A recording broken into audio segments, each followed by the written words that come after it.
想近近地嘆下，又想住得好、食得好、節目豐富、一站式度假，咁就一定要睇呢條片。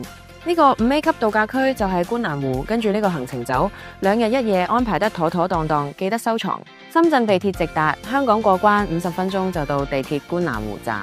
廣州自己揸車個半鐘，仲有免費泊車。首先入住球場入面嘅5星度假酒店，房間露台望出去就係綠油油嘅高爾夫球場景，每間房都有大浴缸可以浸浴，仲有親子主題房同寵物友善房，帶埋毛孩度假都得。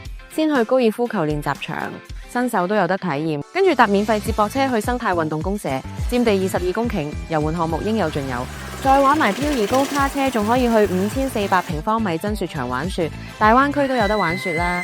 小朋友玩到唔想走，去海洋世界睇鯊魚、鱷魚、海獅表演同美人魚表演，同幾百種海洋生物近距離接觸。想靜啲做文青就去手藝工場，陶藝、玻璃300幾款，整份專屬紀念品帶走，超有意義。食飯完全唔使愁，想食地道港式嘢就去快樂記，想嘆西餐就去巴迪奧西餐吧，有駐場歌手，超有 feel。食完返酒店遊客水，幾寫意。再去觀瀾湖新城 MH Mall 體驗室內騎馬，好多香港朋友都中意，真冰溜冰都係小朋友中意嘅。